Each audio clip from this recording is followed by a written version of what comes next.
Thank you for joining us. This is the Mysterialis podcast. I don't have music queued up, but perhaps in the future I will be able to have that technology to play the intro music.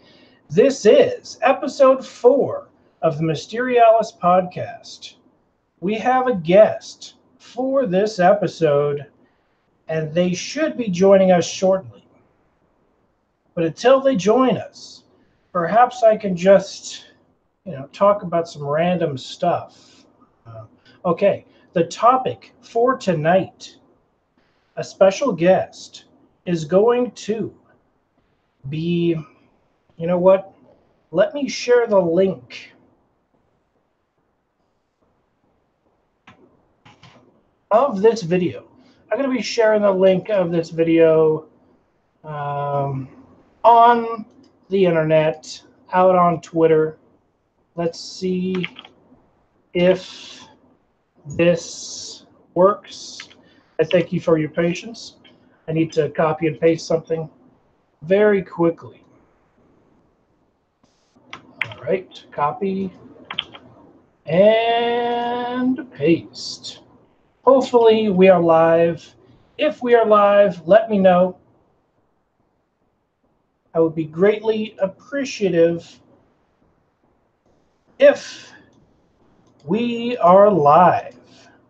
I'm going to have to retweet that with my other account.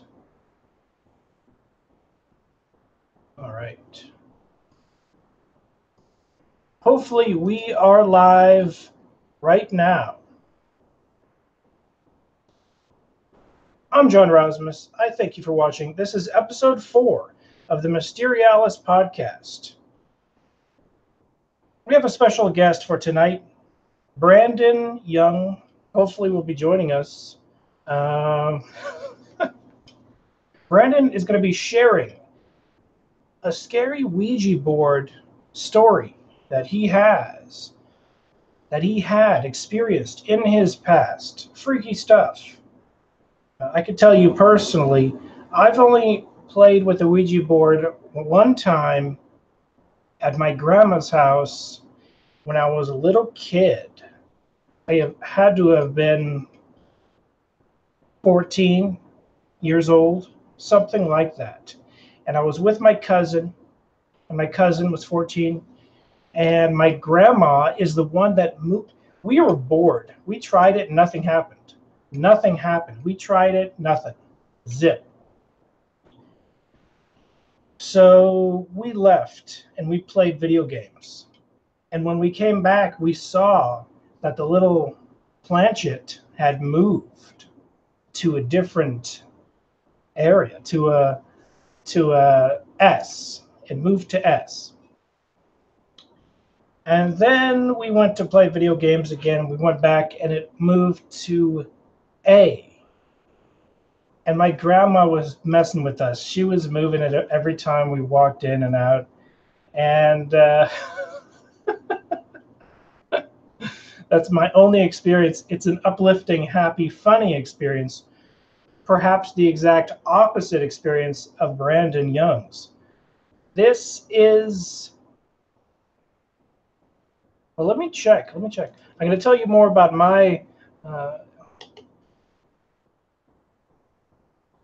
poltergeist. No, I'm not going to talk about that. Maybe later on in the show, but I'm going to talk more about my innocent Ouija board experience.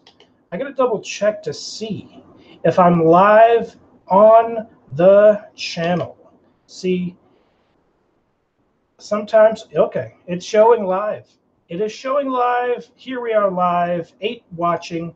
Okay, 8 people watching. See, the window I have open doesn't show anyone. So feel free to chat. So me and my cousin left the room. We're playing Nintendo. We're playing an old school, like the first generation Nintendo. And we came back. It says it moves from S to A to Y. And it was a huge string of letters. And it wasn't letters. It was only, it was letters. It was no numbers. And we lost track of what it said because it kept moving. And my grandma kept track because she was the one doing it. And it eventually said, "Say your prayers." Say your prayers. So my grandma played a trick on me and my cousin. "Say your prayers" was the message she left on the Ouija board. Okay. So I'm trying to invite the guest of the show, Brandon Young. He's going to be sharing a Ouija board experience that is the exact opposite of my uplifting, happy experience.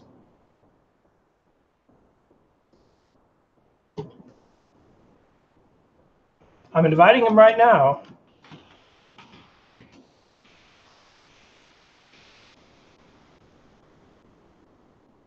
And we will see if he will be joining us or not.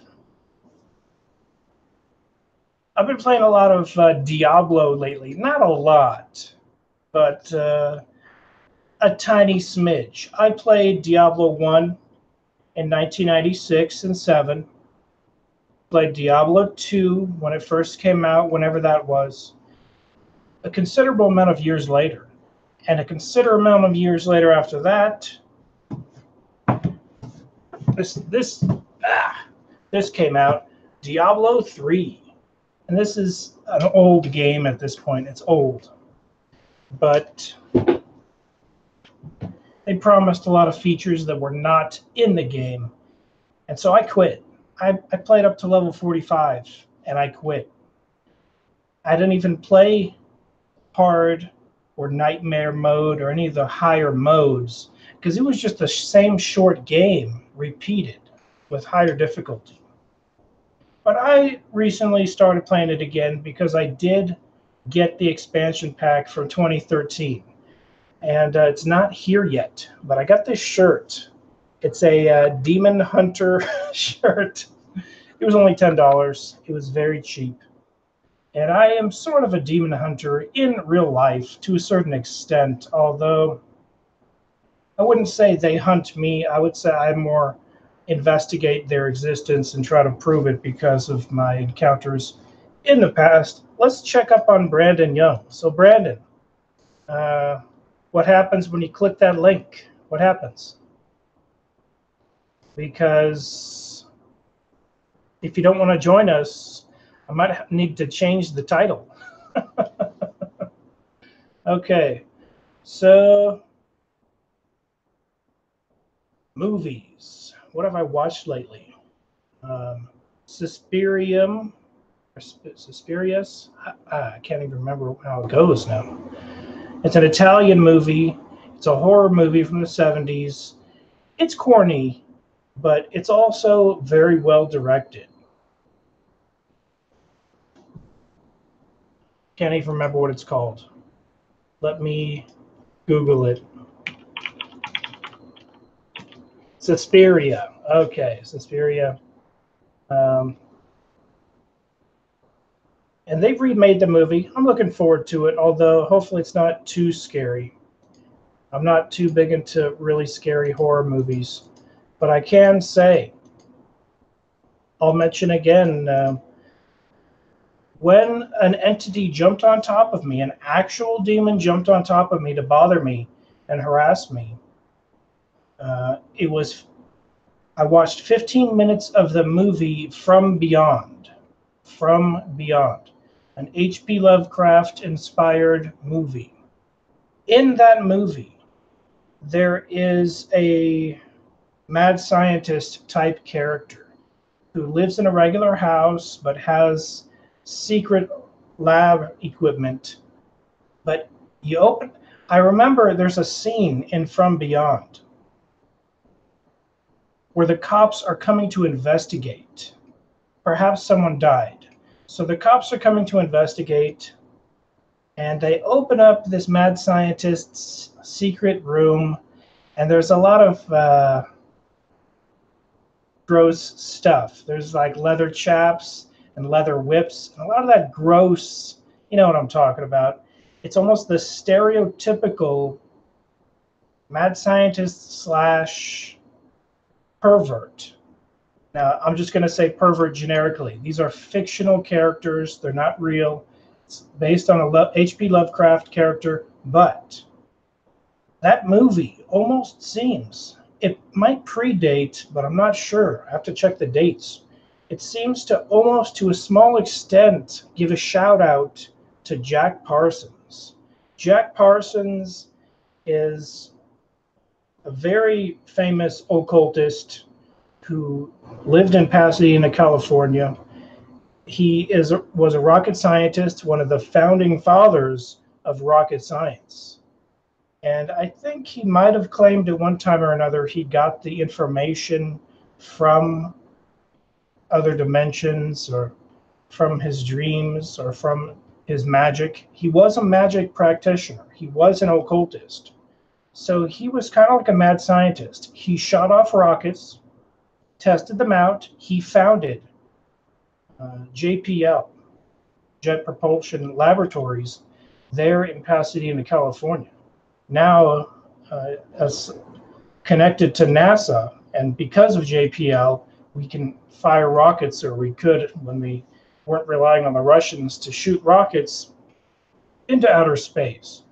And a lot of that technology was from Jack Parsons.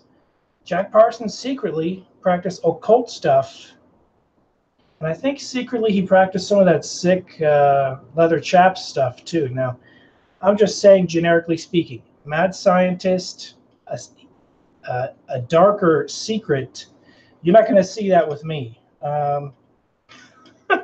Probably bombing here. But I do have an episode coming soon in the future on Jack Parsons.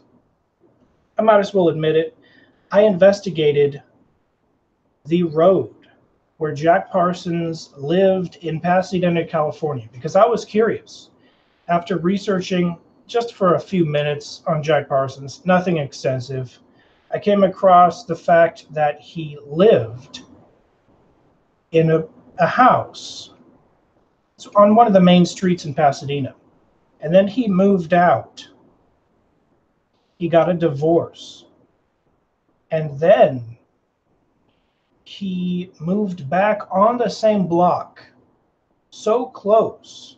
And maybe it was for other reasons. Maybe it was for social reasons. But he moved back, we're talking within shouting distance. The houses he lived in. He lived in this house and then this house within shouting distance. Being an occultist, we're talking an extreme follower of Aleister Crowley. Crowley and Jack Parsons did communicate to a certain extent. They knew each other, at least via letter. And Jack Parsons, I was wondering if he lived so close, because I think he had to sell the house, perhaps in the divorce. Why would he buy a house on the same block so close? I was thinking maybe there might be some occult spiritual source. So I investigated. I had the millimeter. I walked up and down. Some guy came out of his house with his dog saying, "What are you doing? What's that? What's that device?" And I had to explain to him, I'm hunting ghosts. That usually makes people laugh. He didn't care. He thought he was funny. And he started to tell me about his Alexa and how it spies on you. And I was like, yeah, maybe it does. I don't know. So, hey, Brandon, how's it going? Hey, what's up? Can you hear me okay? Yeah. Awesome. Am I too loud? No, you're good. I think you're good. I don't know. I think the audience can tell us, but you sound good. Sound fine. I hope I'm going. All right. So Brandon Young is our guest. I gave a brief Ouija board experience at the beginning on how my grandma was moving it while me and my cousin left the room. And it said she moved it to say your prayers, just as a joke. So that's my only experience with the Ouija board. When I was 14 years old, my grandma, I tried it with my cousin. Nothing happened. But then again, I think my grandpa was sitting in the chair watching the news, and we were just right there. So we weren't in a really dark, quiet place. we were like in the living room where the TV was on. So it maybe the environment caused it to nothing happening, but frequently nothing will happen. But on the darker side, something will happen. And would you like to share your, or you can lead into it. We can talk about other things as well. But Yeah, sure. Well, I don't know. I mean, there's so much context for this, but I'll just give like the basic background, and you just stop me anytime, ask me questions, or okay, if anything, you want any more detail or whatever. But I'll just give like a Cliff Notes version. Basically, I was on to preface this was like sixth grade. I was in sixth grade, and I was on a basketball team. All right, and I know this doesn't sound like related, but it is. Someone on that basketball. These were all kids. I was in a city of like 75,000 people at the time, and these kids were from like a farm town of like 3,000, maybe under that.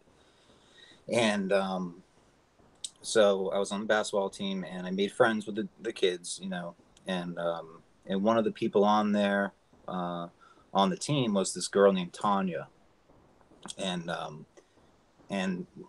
I don't know how, but my mom was going to move to this town that was next to the city, and so we moved in. But before I moved in, people on my basketball team from this town were like, "Oh, you're moving into the haunted house, huh?" And I was like, oh, "Whatever, I don't never had an experience like that. I have no. You're joking with me. You're bullying, kind of like a bullying thing." And I just kept in touch with that girl Tanya, and then the girl who moved from that house, and that we bought her old house. So she was saying, "Oh, it's haunted. It's haunted. It's haunted. Say hi to Lisa when you get there." And I'm like, "Yeah, whatever." I'm like, I don't know. So then like a whole year goes by, and it becomes my birthday. It's like my 13th birthday, I believe. And for a gift, I wanted to find out who gave me this gift, but I haven't found out who. I forget who gave it to me, but it was a Ouija board. It was like the normal Parker Brothers Ouija board, and I was kind of disappointed. I was like, "Oh, this is fake." Like this doesn't work. This is just people moving it on their own or whatever. And I said, I want to try it out right now. So we like cleared the birthday cake and everything, and like set up the board, and all the parents were there and all the kids and watching me. And my friend Tom, my best friend Tom at the time, still is like my best friend, but he was there. And he's like, "Well, you got to do it with two people." And I said, "Oh, okay. So it's two people. It's not one." We knew that much. And we tried it. We put our hands on the planchette, and we said, "Is somebody there?" And nothing happened. Nothing happened. Tried it like 2, 3, 4 times. Nothing happened. There was an audience. There was an audience built up, And so nothing happened. I was really disappointed. And I was going to take it back the next day and just and be like, "Oh, this is worthless. Like, what do you do with like that? I'm just going to return it." mm-hmm. Except later that night. Oh, were you going to say something? No. Oh, okay. So later on that night, yeah, it was about 9:45, and my friend, it was like a sleepover. My friend Tom slept over, and we were watching I think it was Tales from the Crypt or something like that, which would have been on that time. And so he's like, "Hey, why don't we give that Ouija board another shot or something like that?" And I said, "Hey, I guess one more shot before I take it back, because I'm taking this back. This is the worst gift I've ever had for my birthday, Mm-hmm. And so we got it out, and we sat there. It was both of us, and we put our hands on the planchette, and all of a sudden, it just started to move very fluidly. Okay, if this is the planchette and these are my hands, my fingertips were barely touching it. Like I barely had to touch it like that, and it was moving very fluidly. Me and my friend Tom at the same time, and so it's going back and forth like this, and we're like, "Whoa!" And we're not even touching. I'm barely touching it. Like the fingernails are touching it. That's it. You know, I'm trying not to touch it. And it keeps going, and I'm just like, oh, who, hello, you know, and it goes to hello. And like, whoa, and it keeps going back. It's kind of like excited or whatever. And then we said, okay, what's your name? You know, that's like the first thing you ask, which is so stupid now that I look back on it. You know, it's just so dumb, like communicating with anything like that.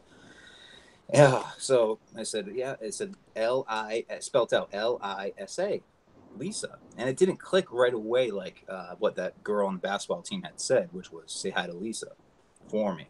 And I was like, but it didn't click right then and there. So then asked it more questions. My friend Tom, his grandfather had just passed away. So he asked it if he could communicate to his recently deceased loved ones, which is like, you know, a good intentional thing, you know, but it was like, oh yeah, sure. Yeah. Right here. And it was spelling out like certain things for him, like answers of questions that only he would know, because he started to get emotional and started to like cry, and that's when we kind of stopped it. I mean, he had to say goodbye. I was like, "What's wrong, man?" And he's like, "Well, you know," he's like, my grandfather, he just died." I'm like, "Yeah, I know, but you know, it's okay. You know, isn't it cool that you're talking to him?" He's like, "Yeah, but you know, I was really skeptical about this whole thing, and he used to call me Champ or whatever, you know, something like a nickname like that." And when it said goodbye, it said see you later, Champ. It spelled that out, you know. Wow. Whoa. And so we spent the whole rest of the night doing that, and I kept on testing it. I was like, okay, what time is it right now? And on the cable box it said like 10, or was it like, I think at this point it was like around 10 o'clock, and it said the time perfectly to the cable box, which was really interesting. um and it just kept on moving on its own. I couldn't believe it.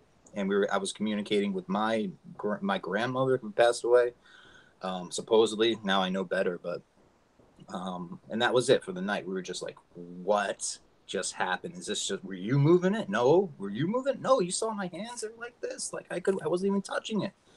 Wow, okay, I'm keeping this now. I'm gonna keep this. We're gonna do this like every day. And we did it like almost every day, like after school, come over, we do it. And we couldn't believe it, and we started telling our friends because we want to share something like that, you know.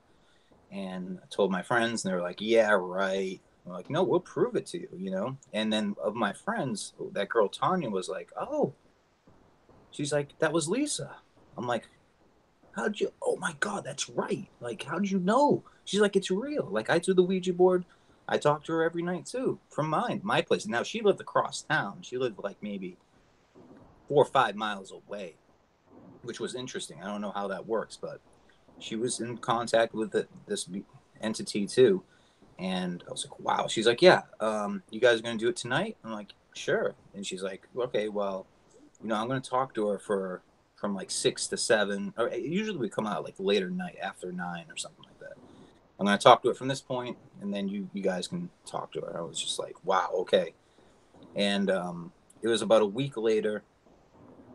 It was very like kind of positive. It was saying like, you know, things that our relatives really would say and things like this, and like very accurate information about like the room, like what color my shirt is, what color my friend's shirt is, and you know, all this stuff. And it was dead on, spot on accurate, which was really weird. But the weirdest part was that it was just moving on its own, you know. And so yeah, a week later this comes on, and it was Tom's birthday, so I brought it over his house. That's what it was. And I'm like, all right, I'm going to demonstrate it to all the friends that are here. For some reason, it wouldn't appear with that audience, like you said, you know, and with the adult audience anyway. So this was in the basement, and we could get it going like day or night. At this point, you know, we were pretty happy with ourselves, I guess, right? And then so we took it downstairs into the basement, and he had like a little gym, boxing, hangout, den area, and all my friends are there. Yeah, I would say about maybe a good 8 people, guys and girls, you know. Birthday party again, and we're hanging out, and I'm like, all right, guys, this is it. This is the Ouija board. My friend Justin, he was like very skeptical about it, you know, And he's like, no, this is garbage. You know, this is absolute garbage. And I think that irritated the spirit, because we took out the Ouija board. I'm like, all right, this is it. And we put our hands on the planchette, and it just started going wild. It was like angry, like an angry energy. I was like, whoa. We were Dominic, like, what's going on? You know? And my friend Justin said it was mad because my dog, who I had in the backyard of my house, pooped on its grave, you know, which came to mean like, and that might be true. Anyway, it kept on going, and I said, okay, what's your name? And it would spell out Satan. And we're like, okay, goodbye. And it would say goodbye. And that was it. We tried it again, same thing. And it got like really like evil vibes. We started getting really evil vibes. But these kids saw it. These kids saw it move around. And so there were witnesses. And so, but at this point, I'm like, whoa, this is evil. We got this like dark feeling over us, like, whoa, is it Satan? Like, this is nuts. It kept on saying it too. Maybe we got a different spirit at the time, but we tried it again and again, and same answer. It was really pretty freaky. So I was like, okay, we're just gonna put it away for now, and then just give a break from it. And so the next week, I was at my house, and remember, like the girl said that this Lisa was at my house, was part of my house, and my house was a haunted house. We bought the haunted house, and so my dog's in the backyard, and I would let it loose before school, kind of run around the horse farm. It lived on like 100-acre horse farm. It was running around, and something got into it, and it ran right into the middle of the street and got hit by a car, like right in front of my eyes, you know. And for some, like I remember being like just like catatonic, sad, and but then I realized like, oh my god, like it was my friend Justin might have been right, because you know maybe this spirit doesn't like it digging up the dog digging up the land and stuff. And I noticed like back in my backyard, you know, whenever I mowed the lawn, there were two rocks. There was like a bigger rock just in the middle of this field for no reason. There was a big rock, and there was a tiny one next to it, and it was like in a plot. It was really weird, and it looked very old, very very old. And so anyway, so she got hit by Maggie, was the dog's name, got hit by a car, and I was like, that's the last straw. We have to get rid of this thing. And yeah, and so next day, you know, I think I went to the library, and I looked up how to like properly dispose. And there wasn't much information of a Ouija board, and it was, you're not supposed to burn it. You're supposed to like go in the woods and bury it. So that's what we did. I mean, I was gonna go back to the old place and try to bury it back up, but that's not a good idea. So we buried it, and that was it. And years like I kind of repressed the memory. I was like, nah, that didn't happen. You know, like my friend was moving at years. This is like 20 years ago, whatever, 25. And so, yeah. And so I asked my friend Tom recently, got back in touch with him, and he said, I was like, hey man, I was like, you remember the Ouija? And he just stopped me. He was just like, yes. I'm like, that really happened, right? You weren't moving. No, I don't know what that was. I don't know what it was, but I'm glad we got rid of it. That was probably demonic, is what he said. I didn't even. He doesn't know I'm into, you know, researching this at all, really. And he was like, yeah, we weren't even moving it. And that was the scariest thing, is that there was something moving this thing, and we were barely touching it. Like I say, like if this was the planchette, just barely enough force just to keep a little connection, you know. And I do, there was, it goes beyond that, because at that house there were creepy things I noticed after that. Like my brother would have weird dreams of a girl and a woman, an older woman. And then I found out years later, when I was looking into this and thinking about telling the story, coming out with it, I did a registry of deeds search, which every town has. You can go into the local registry of deeds, and you can look up the house, every single plot of land, and see how it was divided up, who bought it, and so on. And it turns out this section of the horse farm was like off and like sealed away from the other part of the horse farm. And it was because there was a war called the King Philip's War. It was the first war fought in the American colonies. I want to say like early 1700s, and apparently there was a massacre in that farm on that land somewhere. There's no evidence of like where exactly, but I have a feeling that it was probably my house, that land, that plot of land, and the two stones that were there, big one and little one, very well might have been Native American. There was the murder of a Native American Wampanoag woman and her daughter. So yeah, that's it in a nutshell. Wow. Yeah. That's pretty freaky. Yeah. So, how long did you live in that house? I lived there from middle of sixth grade, so like 12, 13 till I moved out when I was 17, 18. So, you know, however many years, 5, 6 years out or whatever, Yeah. So And you didn't. more experiences happen too, that's Oh, just okay. more experience. That's just one of them. So you had a few other ghostly encounters. Yeah, Type and things. because I started taking martial arts around the same time and started to learn meditation and like Zen meditations and things. And I went through a guided meditation. I think that might open you up in some way if you're not careful, if you're not careful. And I was just a kid. I didn't know what I was doing really. And I would spend summer days when there were no school, I would spend days meditating, and I would just try to feel the chi energy, which I was obsessed with, which was another thing that's like in between your hands and it feels like a magnetic bubble like this and it just moves on its own. And so I got into a place. I remember exactly what happened. I put on the Beatles Anthology 2 had just come out, right? Beatles Anthology 2, and it was instrumental Within Without You, and which is all Indian music, it's like dun, dun, bum, bum, and it's just like, and for some reason it was on repeat, and I was meditating in my living room. No one was home, and I was trying to feel the, the ball. They called it the chi ball or the energy ball, and it just kept on getting bigger and bigger and bigger and bigger and bigger. And I was like, wow, this is incredible. And then I was like, oh, wait a second. I'm not moving my hands. I'm not moving my arms. But I can't stop. I can't stop. I'm like trapped. And there's like a little voice. I was like a little voice in my head or something. I couldn't get control over my motor for whatever reason. And that was the scariest thing ever. And somehow I snapped out of it. And I screamed, get out.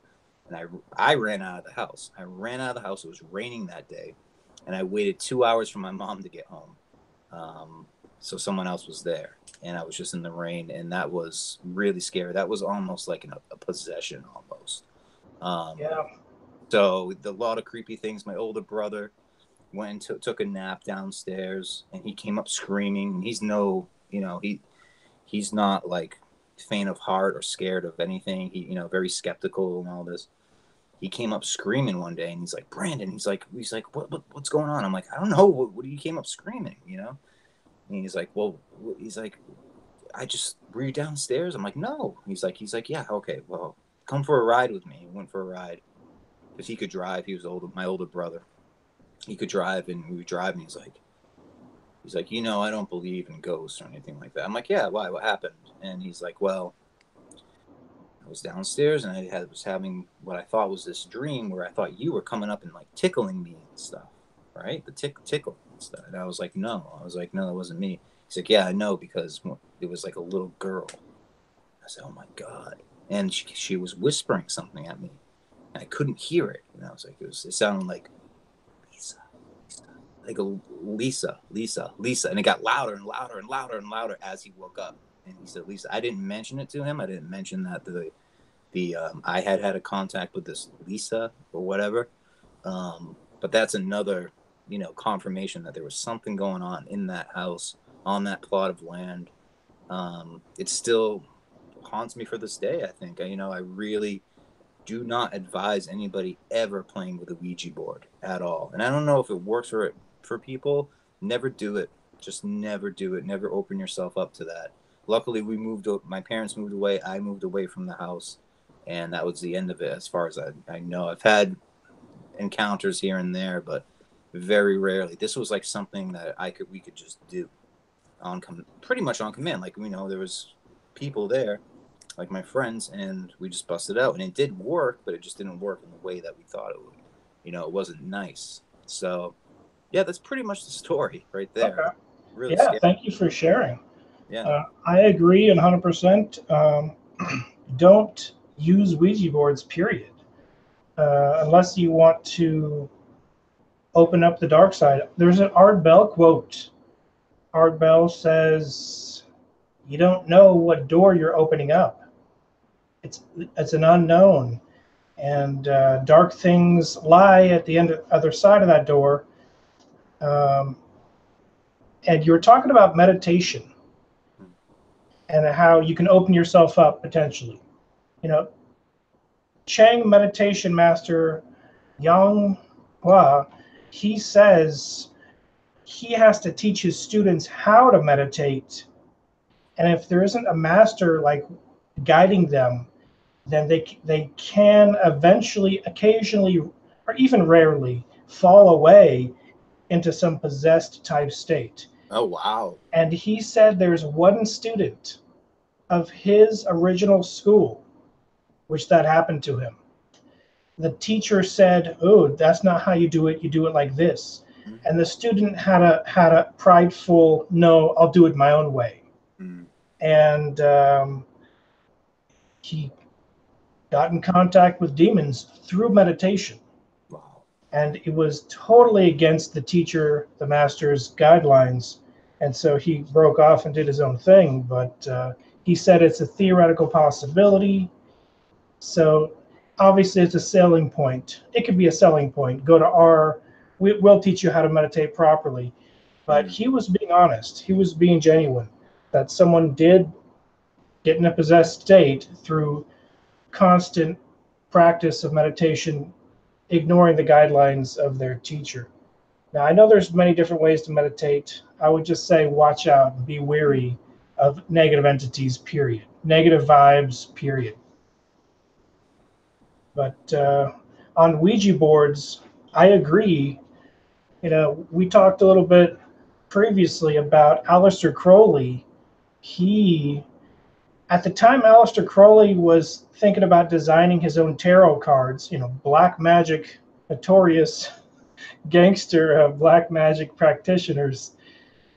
He was thinking of possibly making his own trademark Aleister Crowley Ouija board. And it wasn't going to be called a Ouija board. Ouija board is an actual brand name owned by Parker Brothers. But before the Ouija board existed, there was a spirit board, and it's gone through hundreds of years of incarnations. It's not a brand new device. It just seemed to pop up during the age of spiritualism, with the rapping and the tapping tables, which Houdini liked to debunk. But there are some authentic cases of it actually happening. But it's interesting that Crowley never came out with his Ouija board. But Aleister Crowley, one of the darkest black magic practitioners, said even he doesn't trust the Ouija board. Wow. I can't remember the exact quote, but it was basically that. Even Aleister Crowley knew how dark a portal you can open. And this is a guy that purposely opened dark portals to purposely summon demons. Well, I know one of my friends is a black magician, and a really nice guy, and I'll give him a shout out. I'll just say, "What's up, shit?" Sam Shadow is his name, and he has all these devices and very well read guy and everything. Very humble, very nice, which is no ego really, which is really what you don't see from many black magicians or magicians, right? But he does, he has like the spirit box and all these like, psychic vampire stuff and radionic machines and stuff and like pendulums and stuff that will move on command and all this stuff. And I'm like, I don't know how you do this stuff, man. I would never do this intentionally. I was like, what do you think about the Ouija board? And he's like, oh, I'm never going to touch that thing. You know, he's like, this is a person that invokes like actual demons, you know, and like wants them to possess him so he can like be powerful or whatever it is, whatever they bring.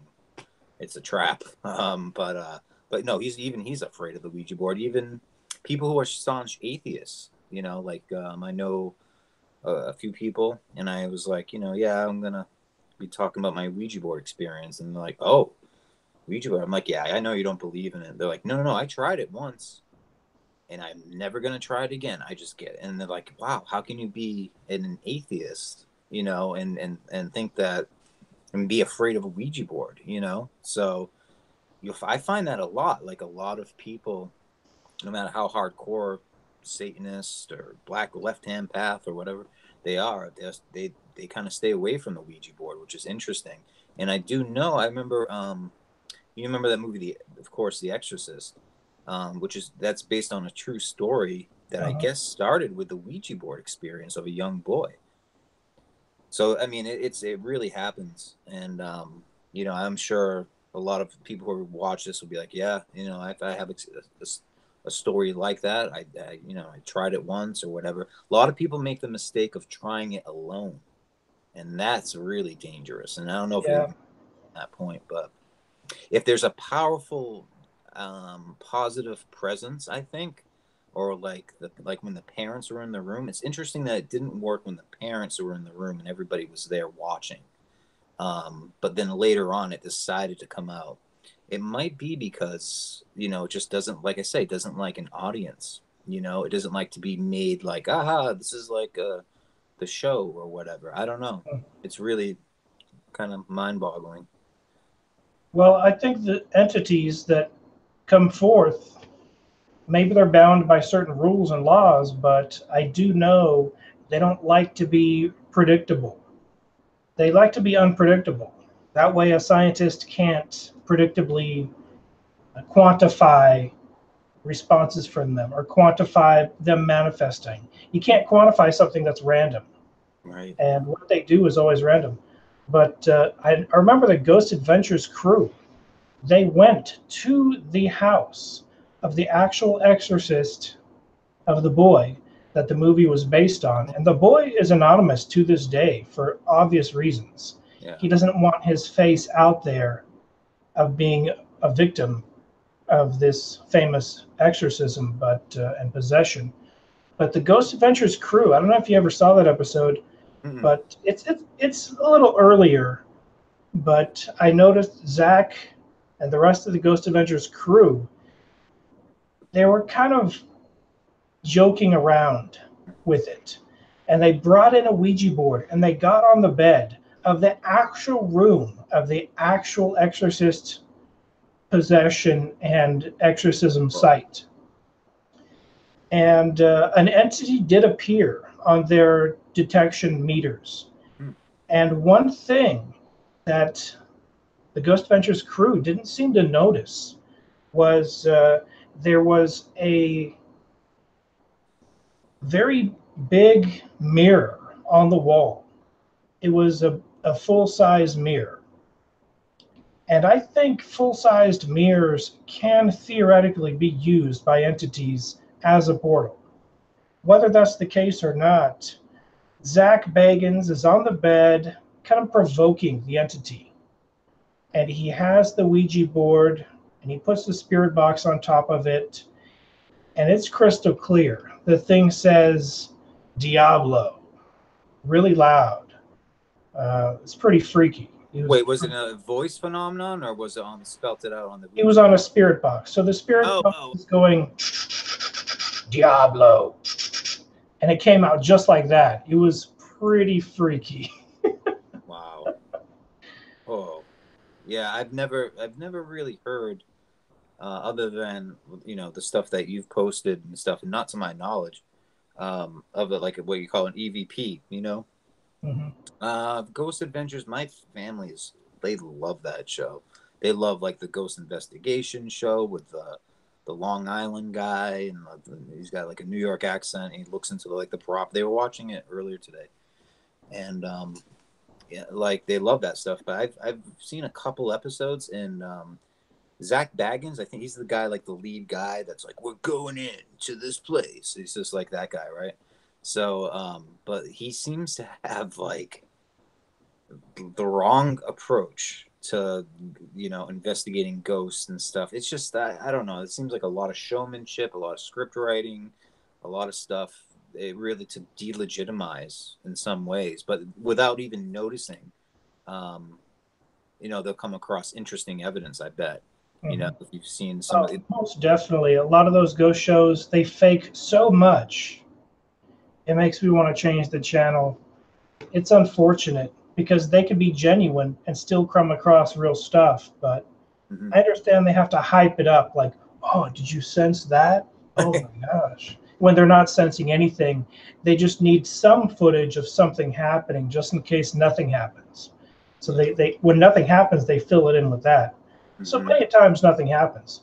But I guarantee the Ghost Adventures crew, sometimes they do come across authentic encounters. From what I've experienced in my life, I compare it and it looks real enough. I guess you can never know unless you're there for yourself. Nick Miller, and I'm looking at the chat for the first time because I Oh, apologize, I didn't see the chat because I had the Google Groups Hangouts window open instead. So thank you for the oh $9.99. yeah, You didn't have to do that, I man. know. That's cool. You didn't have to do that. So shout out to Brandon Young for. Thanks, Brandon. And I'll try to get to some of your questions if anyone has any questions. I noticed Nick Miller says he has a Ouija board experience. Hmm. And, I would have given you the link, Nick, if you want to come on and talk about it. But Nick has shared on Twitter his Ouija board experience. I believe the spirit spoke in a language that he didn't, proving it wasn't from his subconscious. So that's a very good piece of evidence.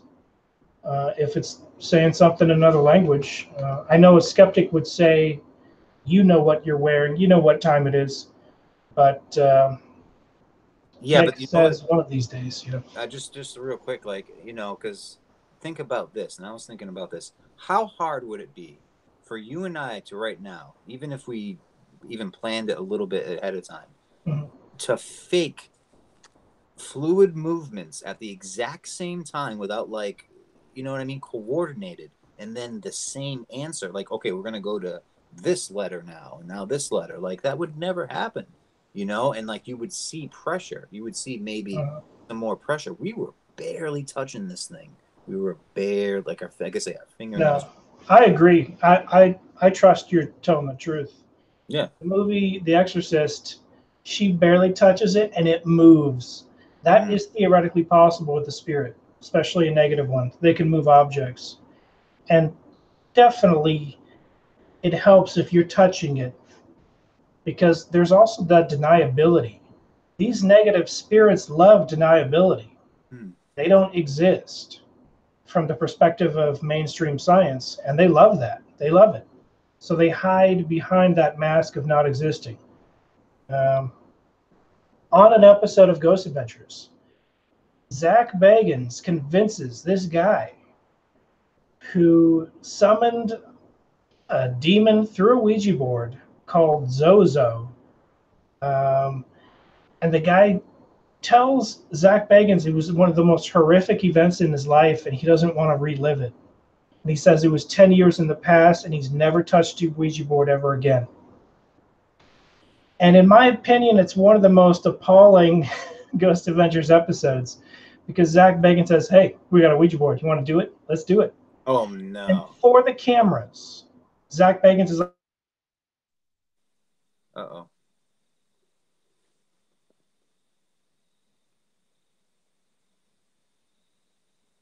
Oh, John, you still there? So.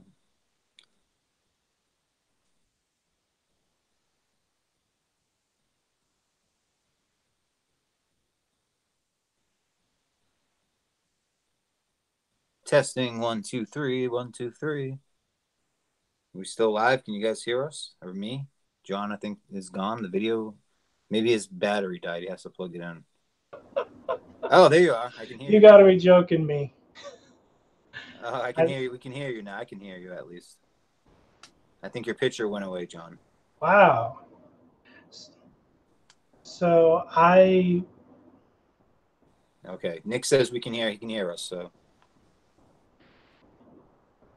I wow. was disconnected from the internet. Oh, That wow. is interesting. You know, I wonder if spirits have the ability to jack with my computer and disconnect my Wi-Fi. You know what I mean? Yeah, you never possibly. You know. I don't know. I do not know. Yeah. So okay. So we can be heard and everything's okay. Okay. So my video though is not working. Yeah. Nope. Lost the image. It's just skull, the Mysterialis skull, which is kind of Okay. cool.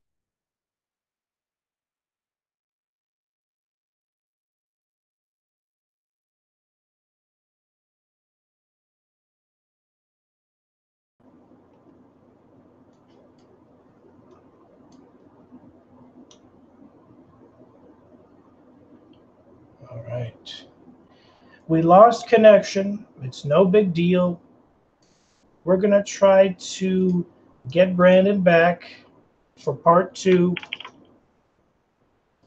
This is a fluke of nature.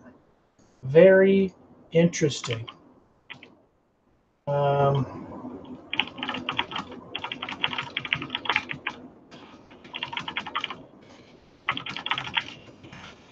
My Wi-Fi cut out for some reason.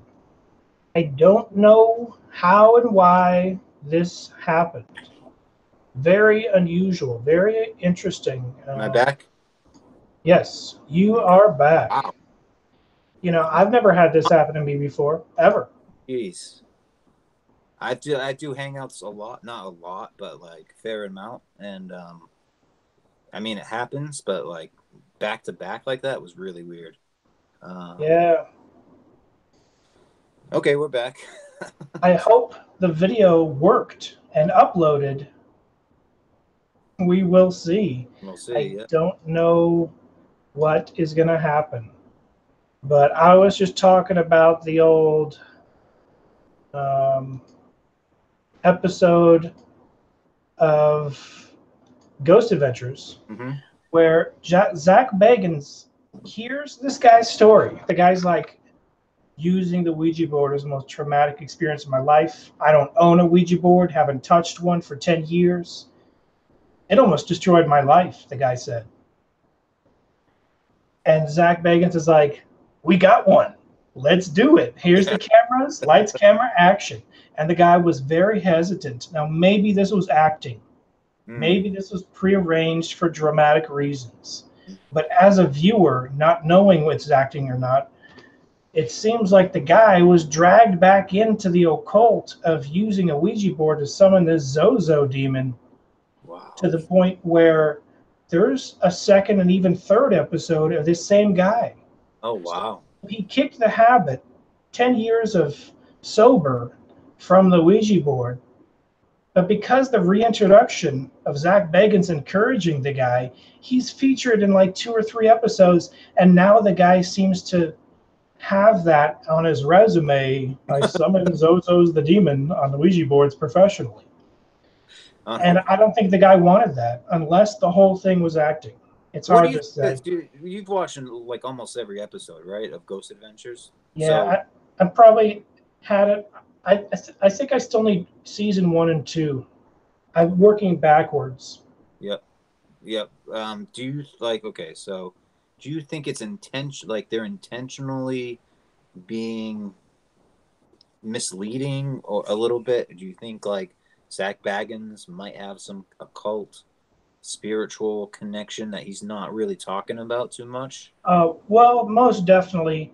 Maybe not misleading, but it's not family friendly. And the Travel Channel, I believe, is the channel which hosts their show. So they're going to try to be more family friendly. But let's face it, there's an episode where they go to a haunted location and there happen to be a bunch of Native American burial special bowls made for death. Oh, And these wow. bowls are supposed to be placed on the head of the dead, deceased loved one in the Native American tribe. And there's a hole in the bowl so the soul can leave it. And they're very old, and clearly they're gotten by digging them up out of graves. That's the only way you can get them, because they don't sell them, they don't make Right. them. And Zach, and he revealed this on the show, but it's just a tiny insight. Zach has a dream, something about the Native Americans, and then he goes there and they don't like him. The spirits hate him there. And then he says mid-episode, maybe it's because I bought one of those burial ceramic things off the guy. Maybe because I bought it from him. And during the episode, Zach's like, no, I don't even want to touch one of those. They're too sacred. I don't want to get any bad vibes. And then off camera, he buys one. No, jeez. So he's almost a different person on camera than off camera. Why did he add that story to the show? Maybe there wasn't too much activity that episode. They wanted to dramatically boost it up. So they did show a picture of him holding it, which totally goes against. So Wow. To me, it seems Zach Bagans is the addict for possession, if possibly, because he buys all these super possessed items, according to the owners. Or even he gets them donated for free because they're too scary. They take it to his haunted museum, Las Vegas. I do want to visit. I do want to check it out. And there's a warning sign on the front. Warning. We are not responsible for unseen forces that may or may not follow you home. No way. Wow. And you have to sign a waiver. Really? So that's pretty freaky. It's pretty freaky stuff. But Zach seems to get a kick out of it. I watched an episode of his show called Deadly Possessions. And there's an episode where he convinced the guy who owns the most haunted doll in the world, supposedly. They made a horror movie, Annabelle, after it. Yes, yeah. I think I've seen this, yeah. And this doll, it looks like a giant Raggedy Andy doll, or Raggedy Ann. Oh. And it's supposedly possessed. And he was in the ownership of the Warrens, the Warren family. They invented the term EVP. Oh, wow. They recorded thousands of EVPs. And I believe both of them are passed away. But the relatives of them inherited the haunted museum that they had. And like you said, you're not supposed to burn it. You're not supposed to do this or that. There's a right way to get rid of it and a wrong way. And according to Mr. Warren, when he was still alive, he just decided the safest way was to put it in this museum and sure, charge $5 for people to check it out. And hopefully it all stays there and they can go home without any issues. I personally would not want a haunted museum, but wow. What was my point? I can't remember. We talked about Zach Bagans and how he one person on camera or whatever. The Annabelle doll is supposedly super haunted. The guy put on gloves and he had like holy water and he like said a prayer and he put on a cross even to open up the case to even with gloves put her on a chair. Jeez. Zach, I think, offered $1 million to buy her. And the guy said not for sale. What? Wow. And probably off camera, Zach said 2 or 3 million, and he still said not for sale. What? So the guy must have sworn an oath to his relatives that he would never sell it. Because the whole point of the Warrens having it in the case was that it sort of contains the evil. Oh.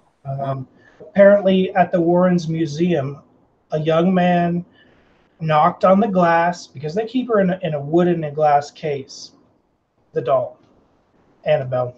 And he knocked on it, said, I don't believe in this stupid crap. And he knocked on it and he got kicked out of the museum because the guy said, you can't do that. Get out, please. Wow. And the kid died on his motorcycle like 2 hours later. the same kid that knocked and rapped and said, I don't believe in this. They use that and they hype that and they build that up. I don't know if it's related. It could be, it could not be, but it definitely has a notoriousness when it comes to it. And Zach Bagans wanted to touch Annabelle. He wanted to touch it. Wow. So the guy said, no, touching it is off limits. And Zach managed to grab her foot and like touch her arm, and he broke all the rules. And in that episode, Zach is rolling on the floor like a cat with catnip. He's rolling on the floor like an insane person, almost possessed. It's very odd. Now, was he faking it? Why would he fake that? I don't know. But Zach seems to be addicted to trying to get possessed. That's why he wanted to touch it. Zach wanted to get possessed from the doll on purpose. The guy said no. He put it back in the case and he left. Wow. And it seems like the rest of the episode, they had to hunt for ghosts in the museum without the doll because they planned on the doll being there longer. And Zach said, oh, I hope that the spirit that possessed Annabelle is still here. It's like, what? Oh, wow. Interesting. So he's a little odd, to say the least. Right. After watching a good 50 Ghost Adventures episodes, the sense that I get from Zach Bagans is he will purposely try to get possessed, and then he'll get a priest of some unknown denomination and then says, hey, priest, can you help me out? Thanks. Then he goes back to trying to get possessed. You know what I mean? So I don't know. It comes off comical and also a little insane. Yeah. Oh, jeez. Wow. Yeah, you can just buy a priest to wash you away of your sins and just go back to sinning, and then just call the priest again, and then they'll just wash it away. That's how it works. I'm sure it's just like some weird denomination that, like, whatever. Who knows? Who knows what it is?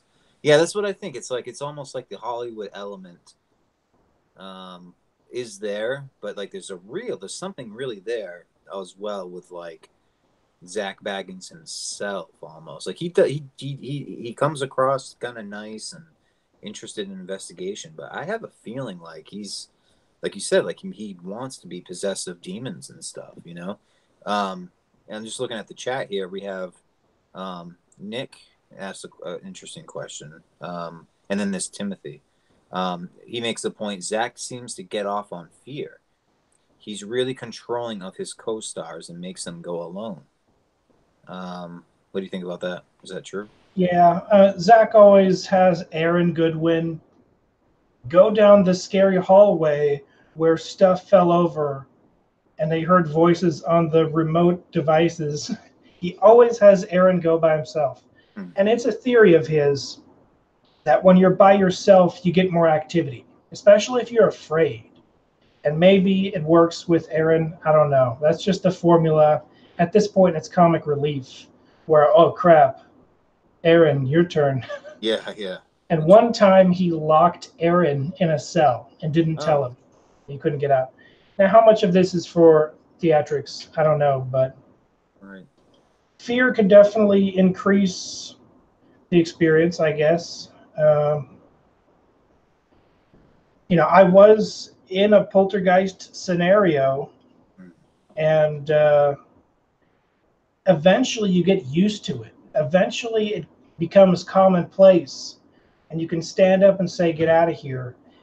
And when there's no fear, the entity can't really do much. Can't do much to bother you. Right. So, yeah, like this commenter says, Timothy, he gets off on fear.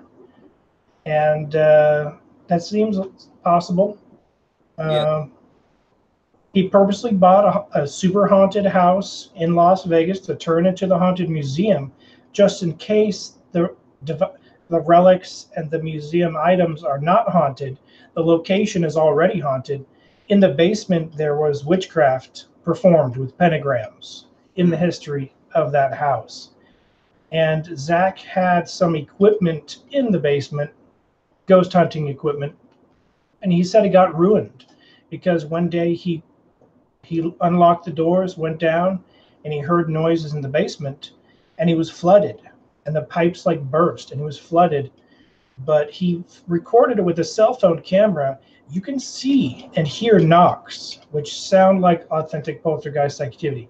I guess it could have been the pipes, but he says all that equipment was destroyed in the basement. And that happens to be a location where he took a famously haunted mirror, and he had like his interns, or maybe not interns, but new employees to his museum stare at it and practice scrying for the first time in their lives. And he puts his employees in a position to practice black magic. Jeez. Wow. And if that's your boss telling you to stare at a mirror for 30 minutes, I guess you're going to do it, but that's freaky. Wow. Aaron Goodwin said he could see himself old. And other people said if you stare long enough, you can see a different face. And that's all hearsay, right? But two different people that don't know each other stared at it, and they saw bright lights in the same corner of the mirror, exactly describing as bright lights in the corner of the mirror. Unless the mirror is broken and it reflects strangely, that's not too explainable. You know, it's pretty interesting. Interesting. I've never stared at a mirror like that long, but it seems like it's the same sort of thing where, like, you're trying to get in a trance, that trance-like state where you're just zoning out, and I think that might be the key to, if you want to, and I wouldn't recommend it, obviously, and you know, to get in touch with these things or to have some entity appear. I mean, I feel like we're in a soup of different entities always coming through in different dimensions and everything, but we just, you know, they just don't like to be, like you say, they don't like to be heard. They like to hit and run, you know, type of situations and stuff, and only come out when they want, I guess. What is Nick says here? He says, do you guys feel like spirit boxes are legit? I am very skeptical. What do you think about spirit boxes, John? Well, I guess there's different types. There's the scanning type that goes among, I don't know if it's AM or FM. I'm skeptical because you can easily get, hey, you're saved, blah, blah, blah, blah, blah. If you're scanning the religious channels, but I think either way, I personally don't want to buy one because they seem fake, but at the same time, the one that I heard that said Diablo, yeah, I guess he could have been on a bandwidth for Spanish-speaking religious channels. I don't know, but I'm either way. I think sometimes they're fake, sometimes they're real. I personally don't want to have an audible conversation with the spirit. That's just me personally. Yeah. That's why I record with recorders, so I can play it back a later time and be freaked out later. I'm not going to be freaked out at the time because I can't hear it. Right. I don't want to have a full-blown, hey, how's it going, conversation with the spirit. It's the reason I don't ask yes or no questions for the most part. And I don't ask their name, because they're going to give you the name that you want to hear, I think. Yeah, but back to mirrors and scrying, there's an episode, I think they were on the Skinwalker Ranch or somewhere where skinwalkers famously are in the mythology of the Native Americans, and they couldn't get anything. They got nothing except for like some burnt bones, which looked like it could have been a legitimate sacrifice, or maybe it was staged for the show. Either way, they didn't get much. And one of the Ghost Adventures guys puts up a mirror, and he starts scrying in a mirror to try to get more contact. And that particular member, I can't remember his name, but on a different episode where they're in the forest area of a really notorious goat man demon, you can't see him; he's invisible. But apparently, the whole crew can feel it, and it's a very traumatic event. I think even one of the members quit after that episode, and not one of the main four, but someone off camera quit supposedly. But one of the members breaks out some black magic from Africa, and he says, "Oh, this isn't really witchcraft or magic. This is ancient religion from Africa." Wow. But that's black magic. Yeah. I know enough to know that that's where the term black magic comes from. It comes from Africa. A lot of the religions anciently did practice, and it's a beautiful cultural thing. But even Africans know the difference between black magic Yep. and the regular healing and stuff like that. Even they know, and they call it black magic. So I'll just share a quick story with that regarding that. I work with some Africans, you know, that work in the same place I do, and this is like a nonprofit that sees houses for people with disabilities and stuff, and we have to go in the houses and check them out and all that stuff, and but whatever. Anyway, so these guys we are from Haiti and from like Ghana and like the Congo and places like that. And I asked the guy, I was like, I remember sitting there one time in the living room, and there was a guy. His name was Luja. Was his name? He's a big. He always was cooking, Haitian guy, and all this stuff, right? And he was looking at me, and he said, he's like, Brandon. He's like, you're a black magician, right? I said, no, actually, quite the opposite. In fact, like I just recently come to really start, you know, interested in Catholicism, actually, in Christianity. And he's like, "Oh, interesting." I'm like, "What? You're from Haiti, right? You ever? What are you? You know, are you?" He's like, "I'll tell you, Brandon. I've seen some crazy things you would not believe." You know, and this guy was very straight edge, business oriented and stuff like that. But he did, like, I guess in Haiti, it's just like part of the culture. Like black magic's just like part of the culture. And he said there was a local guy that was like the head black magician of the area. When he was a little kid, he told the story that he had to bring the guy some like aloe vera plant or something, some kind of plant. And his story is that he's seen people fly and stuff like that. And I was like, yeah, whatever.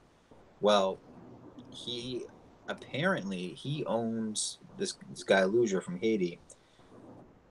Now owns like a lot of psychic hotlines and stuff like that, and like psychics down in Florida and Haiti. It's just, I guess, really just part of the culture. Anyway, so he was sleeping in this house downstairs, and like he would stay there 24/7 running this house, and he was in the basement, and he came up that same night really scared and freaked out and started like chopping raw onions, and started eating them. I was like, what the hell? What are you doing? It's like, 3 a.m. or something. And he's like, something's down there. He's like, something's down there. No joke. I'm like, wow, you look like, you're going to faint or something. I'm like, why are you cutting onions? And I guess it's like a tradition that comes from like Africa as well, and Haiti, to like chop onions because I guess they thin the blood, or they make the blood. This is the belief, or maybe it's true. They make the blood like, and the smell repels demonic, unwanted, negative entities and stuff. Could be true. It's just a story I have from that. And I do know my friend Sam, who I mentioned before, he has the Haitian Voodoo Gnostic workbook, this book, and he showed it to me, and he's given me, and it's interesting. It combines like a lot of different traditions, of like, but it's just straight up black magic. There's no getting around it. There's not like a good form of it. You know what I mean? Like a positive form of it. But it's very interesting. Okay. Yeah, reminds me of my limited. I have read a book on Haitian Vodun. I guess two books. But more interesting story. Have you heard about Earthquake Kelly? You ever heard of Earthquake Kelly? No, no. Okay. Earthquake Kelly, check him out. Just Google him. Uh, he has some pretty interesting stories, how he got out of Haitian voodoo. He said he is, I can't remember if it's the seventh son or some traditional thing like that. I can't remember the exact seventh of the seventh, something strange like that.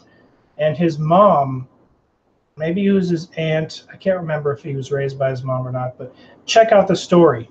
So his only parental figure, they're practicing full-blown voodoo. And one time, and this is normal to him, he said he's going to be taught it. I believe it's his mom says, I'm going to teach you this when you get older. And so he sees this parental figure, which is a woman, practicing black magic, and he's pretty freaked out by it. He's just into the same stuff a little kid is into, just superheroes, just regular stuff. But one day he opens up the door and peeks on in to see what's going on. I think he hears a second voice, so that causes him curious. Who are they talking to? Mm-hmm. And he claims he saw, I believe he was his mom, but it could have been a different figure like his aunt, talking with a demon. Whoa. And the demon was talking out of the mouth of a doll. Ooh. And they're using a doll for full-blown regular conversation. Now, it must have been a doll where the mouth opens, but instead of a little baby doll voice, a demon's voice is coming out of it. Like the witch was saying, hey, what ingredients do I need for this? Or who do you want me to target? I don't know if she was taking orders from the thing. It seems like she was. And he was giving her the exact ingredients for a spell, or to hex someone, or to focus on someone. Actually, she did it professionally. She did get paid to hex people, I do recall in the story. And Earthquake Kelly, that's his nickname, but yeah, I just looked him up, yeah. He gets old enough where he's going to be taken to Haiti to be trained by the Haitian Vodun leaders. That's supposedly the only legit way you can do it, through the actual Haitian, Elders. the route. Go to the elders who supposedly run the government in Haiti. Right. And this is according to Earthquake Kelly's story. And he said he was confronted by a spirit. He said he walked in his closet and a spirit appeared, like a face, kind of like a Wizard of Oz face, kind of like a green smoky face. Very freaky. And the spirit says, hey, do you want everything? I can give you riches. I can give you money, wealth, power, love, everything. And then he's in his closet and it takes him to another dimension. And he's no longer in his closet. He can like see all of these things. It's almost like a holodeck, but being able to see all of these temptations this entity is tempting him with. Oh, wow. Because even though his relatives want him to get into voodoo, it's still up to him. It's his choice. And he point blank says to the spirit, no thanks, I'm not interested. And he says ever since he hasn't been too rich, or he didn't get any of those things, but he's happy that he didn't, because he felt it was a trap. It was a trick. He claims he saw that relative that raised him kill a man with one word. Whoa. What? He claims he saw it, where she said it and the guy dropped dead. Now that's his story, but he claims the magic was that powerful. Pretty freaky stuff. I would want to get out of that as well, and I'm sure he was scared that he would die, but he must have been protected to a certain extent. I personally believe the story is true. I don't know how much of it is exaggerated, but it seems pretty true. People are rarely here and there given that opportunity of riches and fame, or whatever the case, and they give it up. And a lot of the times they're a poor person and they're poor the rest of their life. And that's why nobody really pays too much attention to them. But he's a good example of someone who left uh, that path. He said he was born into it. And I Right. believe he said he almost wasn't born. And when he was born, it was a miracle. And he was supposed. It was a miracle because he was supposed to be this great Vodun practitioner, and Wow. pretty freaky stuff. I don't buy into the angle, oh, join this church because you heard this story. Right. Earthquake Kelly doesn't seem to push any particular religion, but I did hear it on a couple Christian channels. But and they would give a spiel, but him himself, he doesn't seem to give a spiel. Whereas a lot of these storytellers do give a spiel. Although, there's Stephen Dollins. I Yeah. personally believe his story. Yeah. I believe his story too. All of his stories. I mean, he comes off as very authentic, to the point where, yeah, his mullet might be funny. He might look like Kenny Powers or whatever, and like people are distracted by that. But like in that story, and I remember watching that, before, like a few years ago, or whatever, and I was like, this is like really interesting if it's true, and like he's repeated the story and it stayed pretty much consistent. And I believe him, man. I mean, I don't know. It sounded like the details were too real. You know what I mean? And I don't know. I trust the guy. I think that his story is very interesting about, him being in the center of that ritual or whatever, and him seeing the entity. I think you made a video on this where that entity like appeared and they sent it off and it came back angry again like an hour later or something like that and said, "Don't you ever send me after Christian again." Yeah. Now that maybe like that's like the angle about Christian, but I believe that's true. I believe if you do try to curse somebody or hex somebody that like is just a good person, and that's gonna backfire, at some point. Speaking of like Haitian voodoo, and by the way, Earthquake Kelly looks just like this guy Ouija I was telling you about. Looks just like him. They must all have that mustache and bald head, or that face and weight and everything. But yeah, it looks just like him. There's a Disney movie I just discovered. It's I forget the name of it off the hand right now, but it's an older one. I think, and part of it is in like Mardi Gras, Louisiana, New Orleans, which is like I think the capital of like Haitian voodoo or black magic in America, maybe one of the capitals. And there's a part where a voodoo priest comes out in the cartoon and like hexes the guy, the prince or whoever it is, and it's like a whole song, and there are skeletons dancing and like all this stuff, and I mean, you can laugh at it, but it's like there's some images that are really like true in that, like he's wearing the top hat, like the images of the skulls, and like like mixing herbs together and all that stuff. Like that's legitimate, I think. From what I've read about Haitian voodoo, they use a lot of like brews, you know what I mean, like stews and like herbal things and like food to either repel attacks or to attack other people. And I think the use of dolls, Joey Diaz has a story that he told one time on Joe Rogan. I think it was, I want to say it was Joe Rogan. It was a few years ago, and he said that, or maybe it was on the Beauty and the Beast podcast with Felicia Michaels that he used to do.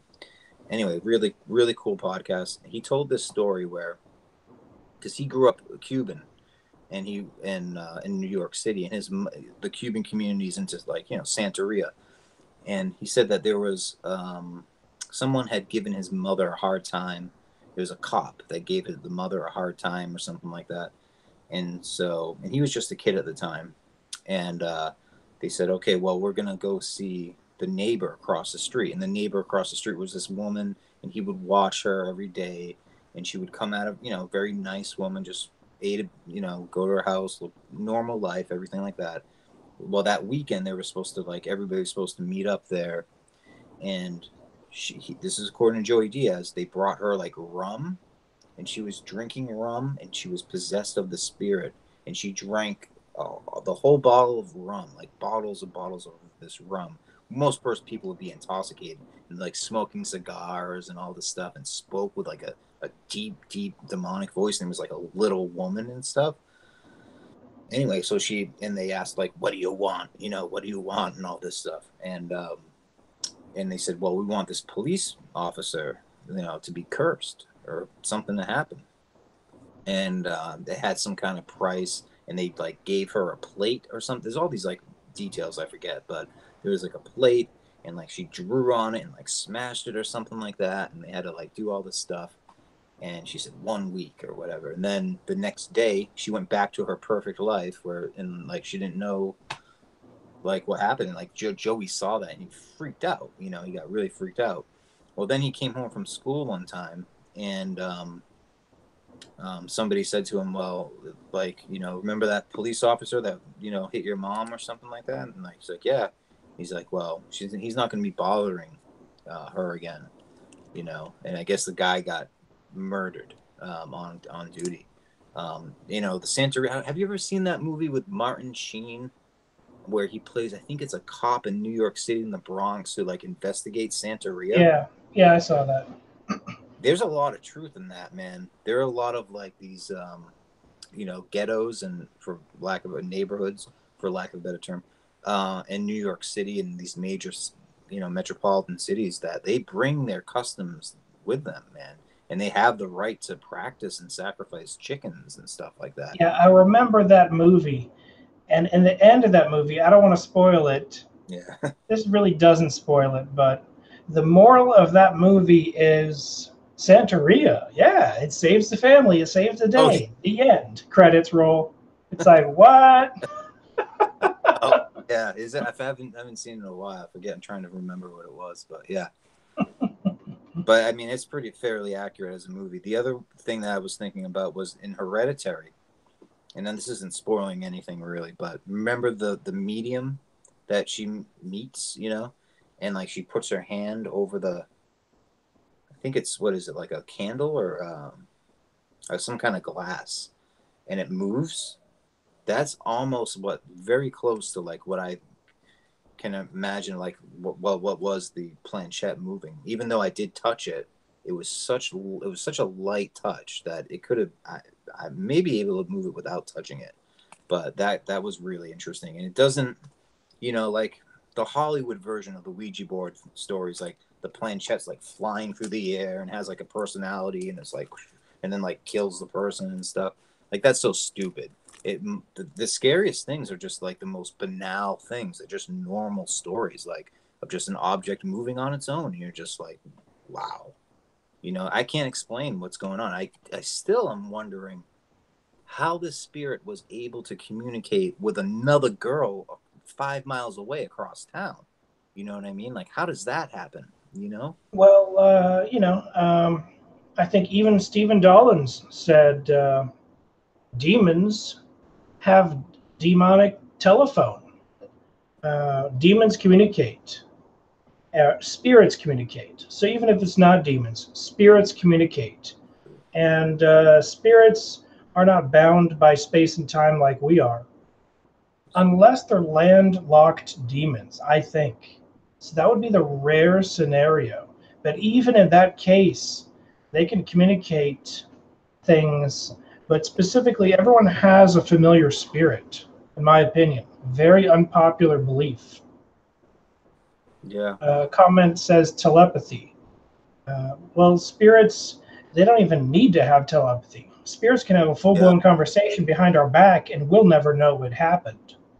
But Omar Corona, hello. Yep. Stephen Dollins, you know, I saw that he joined Twitter. Remember, not too long ago, and I tweeted him. I asked him about corners of rooms, because clearly I talk about corners of rooms. It's my theory that spirits hang out in corners of rooms. more than any other part of the room. And I asked him, did that smoke manifest in the corner of the room? And I believe he did confirm it did. I believe he did confirm that. And then I think you showed him a picture, or I showed him a picture, and he said, "Wow, that's similar." Yep. And what I did was I just got smoke from some CGI smoke program video.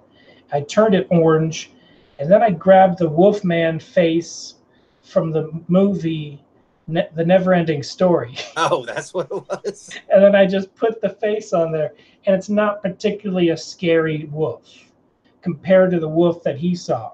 So he saw even a scarier Wolfman, perhaps more like a classical Frankenstein, the Mummy Wolfman, perhaps more of that type of monster Wolfman would look like. It's hard to say. But he claims it appeared as a Wolfman. And actually, I have books that show what spirits appear like, old books, and it's a pretty common drawing. You can see it in the what is it? I can't remember which book it is, but it's repeated in many books, and it shows different spirits, and there's a lot of hair on their face. So that apparently is some generic standard thing that some spirits do appear as a wolf man type face. Right. Kind of freaky, kind of interesting. Yeah, man and beast thing, like a hybrid type animal.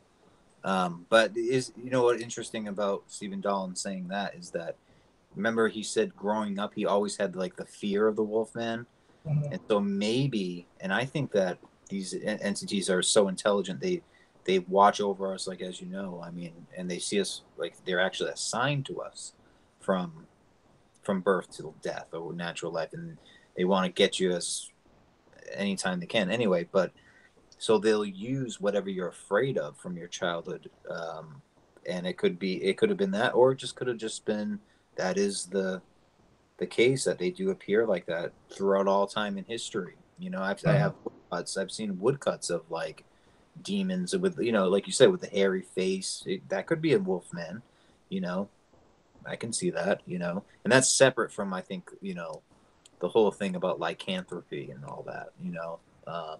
Like wolf, like people that actually have supposedly have to be like locked up on full moons and stuff like that because they'll turn into a wolf man. I've never seen it, but I've heard about it. Yeah. So, okay. Does anyone have any questions in the chat? Any questions at all? Yeah. Let's see. The jinn have telepathic abilities, and the spirits and smokes. Some spirits appear as smoke. I've never witnessed that. I've never experienced that, but apparently that is one form that they appear as. I will say this. Can I just say this real quick? I moved into a new place, and it's like about a year ago. And the first month I was here in this place, and I've never had something like this happen. It was just before the dawn. It was just as the sun was just about to rise, right at that moment. It was early, late, like 3 a.m., 4 a.m., around there. And I was, laying down, but I was awake. I was totally awake. And I felt that there was something, there's a door right here. And then down, there's a hallway. And then there's like a stairs. And I felt like there was something at the end of that hallway. Right? And I felt something there. And all of a sudden my door moved open. And I was looking down the hallway. And I swear to God, jinn are described as like smokeless fire, right? So I understand what that means now, because this thing was like a red ball, and it was very spiky. It looked like spiky, and it looked like smoke was coming off of it, but like not going anywhere. It wasn't like smoke, like you could smell it or anything like that. But this thing was down there, and I just like got so afraid. I was just like fear stricken, and I realized, oh, I can't move. I can't move right now. Great. Well, let's see what happens. And in like a split second, it came over me. It came like down the hall and just like came over me and very lightly went like this and like pressure right on my throat like this. Just like that, like a real touch. Like not that much, but enough where like my breathing was like a little bit like, and it was real. And I'll just like that makes a lot of sense because they call gin smokeless fire, and it looks like this thing was like it was sharp. Like people draw it as these gin as like sharp objects and stuff. And actually, funny enough, David Liebehart, remember his like Pickle Man and Mr. Moose? Mm-hmm. One of them was red, right? And like would fly around like that, and then they have that kind of like texture, like they look like that kind of. This one did anyway, and so I'm. Yeah, here's the drawing that David Oh wow! Liebehart made for me of Mr. Pickleman. This is a ghost David Liebehart said he actually saw as a child. He drew this for me in 2015, and it's very cool. So it looks kind of comical, but if you saw a ghost with its face sliced off into a pickle shape, Mm-hmm. that sounds like a demon to me. Only a demon would appear in such a freaky shape. Yep. That's freakier than he makes it out to be. He kind of took the fear away from it by calling it a pickle. Yeah. But if you saw an entity with some weird cut off face, it's pretty straight out of a horror movie. Wow. Yeah. Yeah. So perhaps I believe it's possible. Perhaps David Liebehart could see spirits when he was a child. He probably grew out of it. He probably can't see them anymore.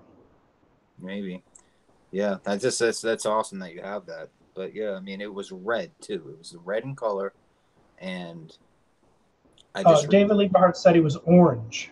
Oh, really? Oh, Yeah. okay. I didn't. Well, this one was red, and maybe some people would see red as orange, whatever.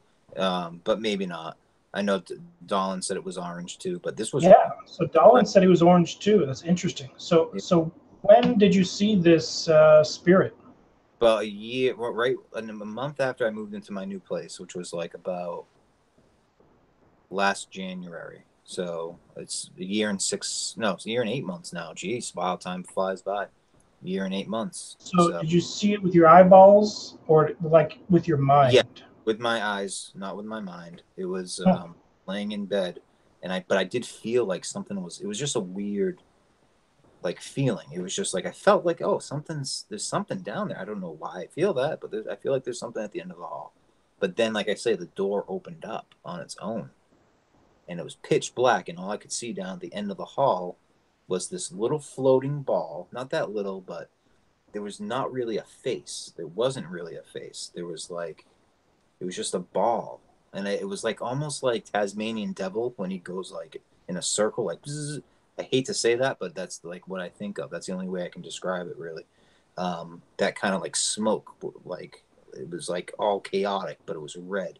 And it was just kind of hovering, and it just like, I'm like, oh my God, what is that? And yeah, I saw it was with my eyeballs wide awake.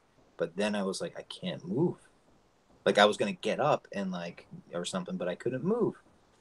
Whatever it was, that it legitimately happened to me. And then it came over and it put a little pressure right on my throat, right at this point, right here, for whatever reason. And that was scary. And then the sun came up and it was gone. And like the touch lifted and stuff. And I was like, oh my God, what was that? And I remember that happening, and I just immediately messaged you about it. And I was like, was that in this place you're living at right now? Yeah, yes, yeah, exactly. Do you think it's still haunted? I don't know. I haven't had many experiences. I've never had an experience like that. Haven't had one since. So, but it would be interesting to find out. There are a lot of haunted places in New England, in Massachusetts, around here in Boston. My brother was really into it when I was a little kid. We used to go to local places. I don't know if you've ever seen any Ghost Hunters where they have an episode in Massachusetts or Salem or anything like that, but there's some really creepy places. and we would go investigate. We didn't have any meters or anything like that, but we would just go and check it out for ourselves. And there's a lot. There's so many in a tiny, tiny area, and it could be because of the, like, I think, what was it, Sarah who talked about like traumatic events happening or something, or negative. Yeah, she just said the population, so many thousands of people lived and died there, Right. as opposed to the United States, just slightly less thousands. I'm Right. sure hundreds of thousands have lived and died there, if not millions. The United States is fairly young compared to it, just in contrast. Yeah, But that's a pretty good theory, But still, like, massive, like, trauma and like very negative things happen, like the King Philip's War, the massacre of the Native American population throughout the colonies, and all this stuff that it's bound to have effects. And I think there was that joke of I forget the comedian, but he said he's like, white people, you need to stop believing in ghosts. He's like, I can disprove that ghosts don't exist. Here we go.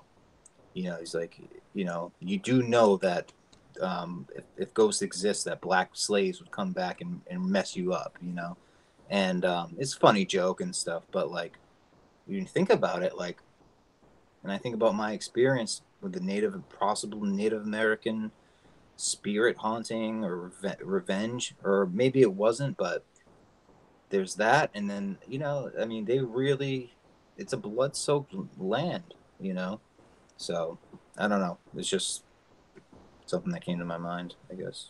Okay, so Nick donated $5. Thank you, Nick. Appreciate it.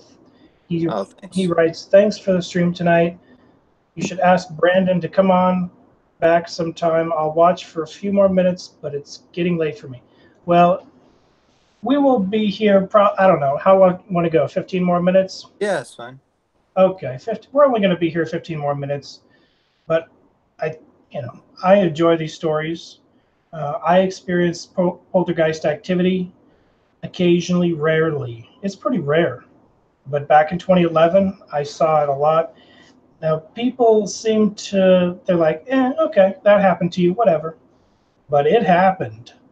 And the more stories I read about it, the more I notice people like Alice Cooper, for example. Alice Cooper, when he was young, him and his bandmates rented a haunted house, a famous haunted house, but he didn't know it.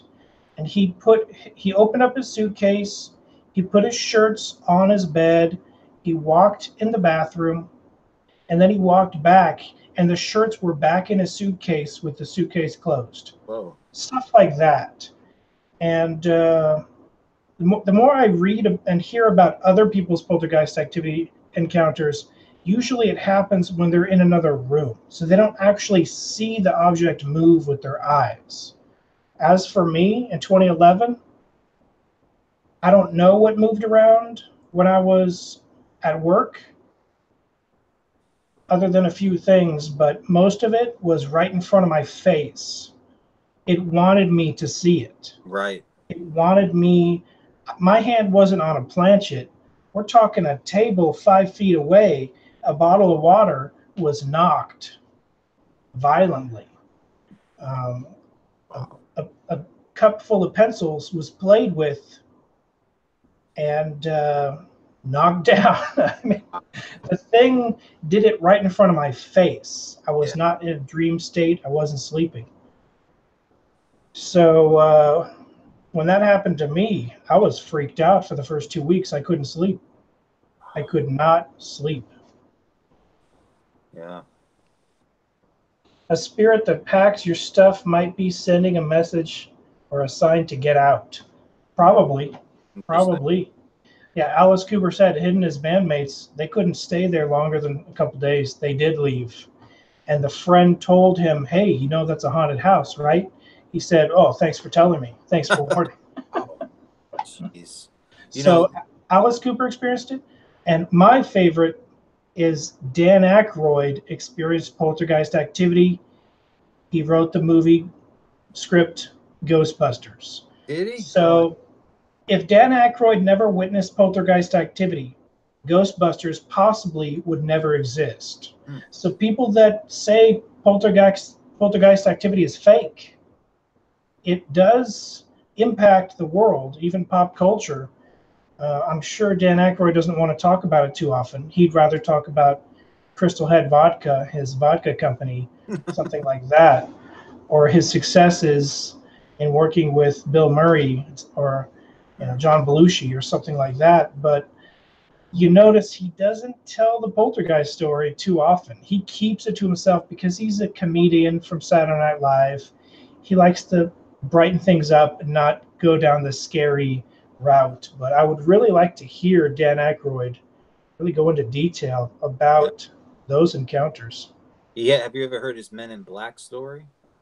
Yeah, I heard his Men in Black story. Pretty He was interesting. going to have a UFO show for a sci-fi channel, and like days before, he got intimidating encounters from Men in Black, and then the show was canceled. That's Right. pretty much the gist of what I remember. Well, I remember he said he was in New York City, I think, filming or something like that, and he I think it was on Riverside or whatever street it was on, and he turned and he saw like an old Cadillac, like a black old 1960s 50s Cadillac, and then he turned, looked one way and looked the other way, and it was gone.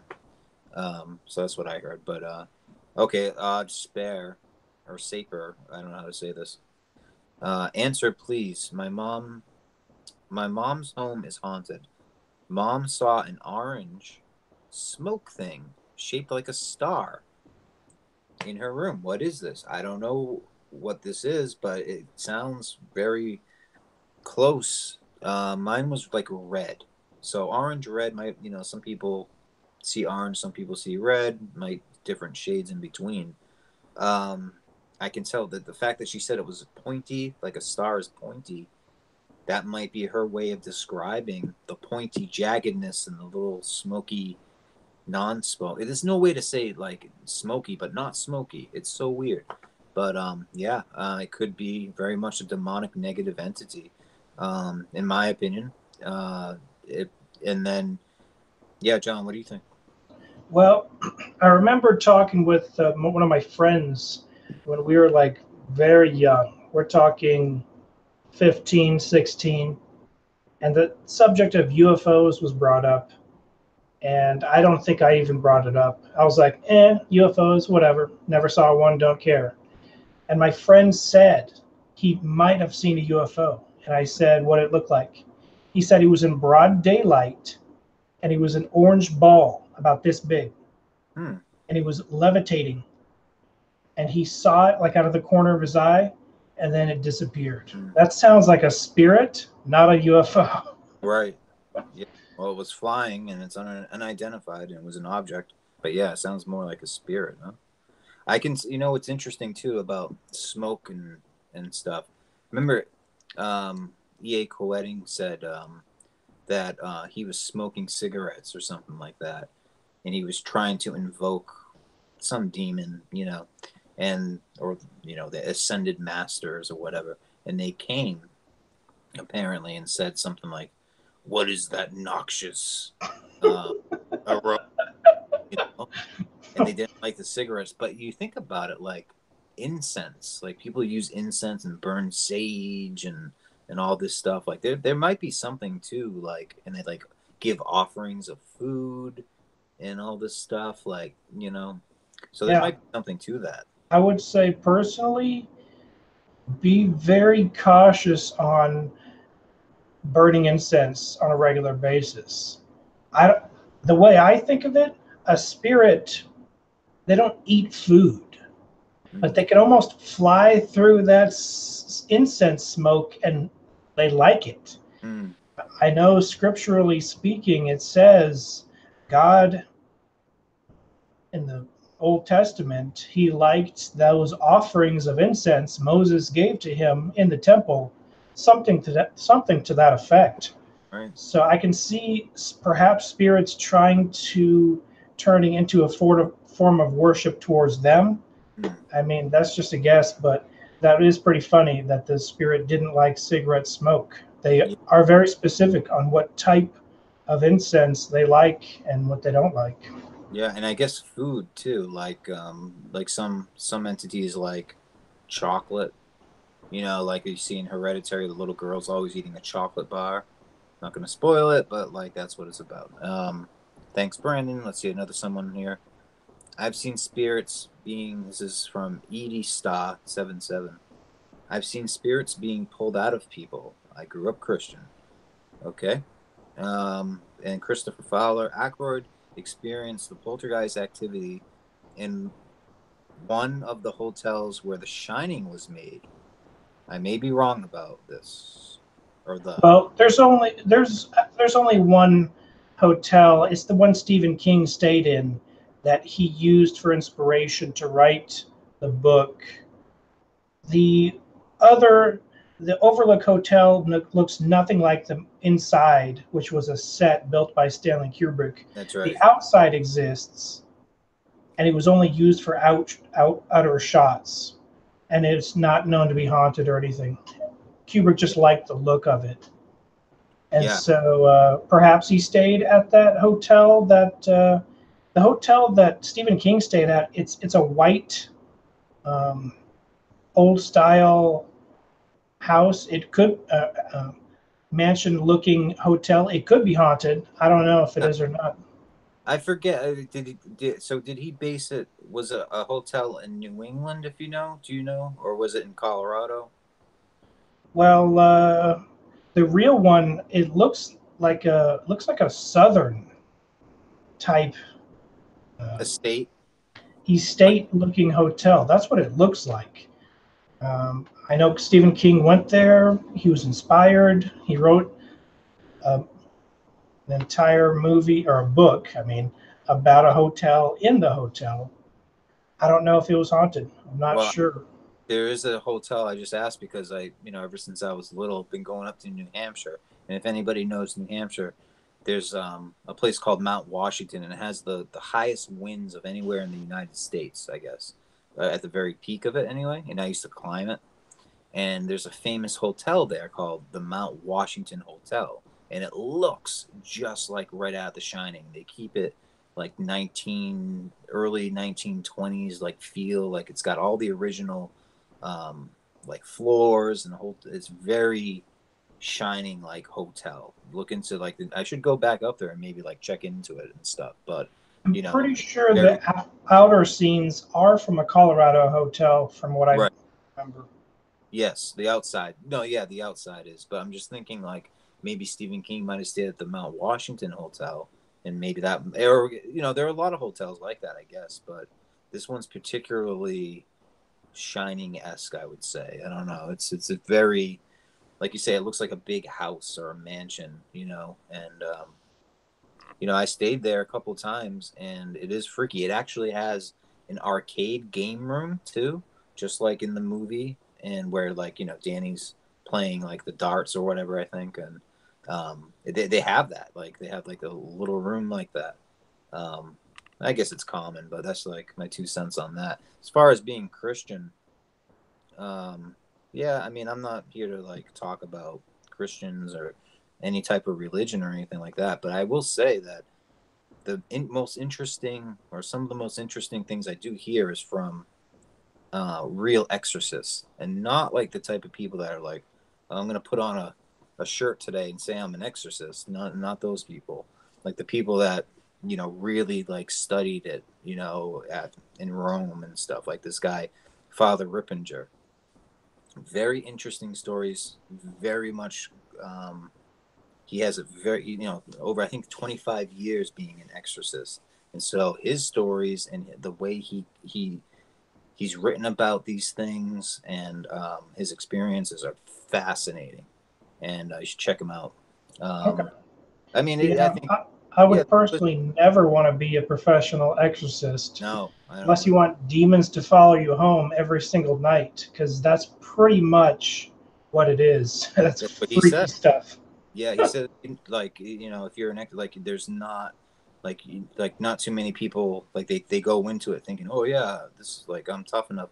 Like the demons are so smart, they will play off of your pride. They will play off of memories. They can implant memories. They can implant visions. They can implant, like, all this, not implant. I don't mean like implant, but like make you remember this type of thing, you know, bring out a certain type of behavior and stuff like that.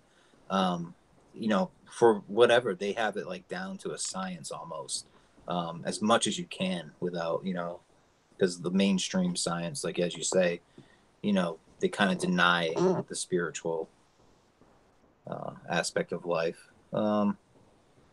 So Ghost Hunters Taps did a show. This is from Christopher Fowler too. Ghost Hunters Taps did a show from the Stanley Hotel. Oh, that's the one in Colorado, I think. Okay. The Ghost Hunter Season 2, Episode 22, Stanley Hotel. Okay. Odd Spare says, or Saper. Yep, King stayed in the Stanley Hotel. Okay, and that's where he got the idea, not the Mount Washington. So King must have known it was haunted. Right. Perhaps his dreams inspired him to write it. You know, spirits definitely can change your dreams. They can influence your dreams. Yeah, Pretty that's freaky. scary. Yep. Very cool. Well, thanks for having me on, John. I really appreciate it.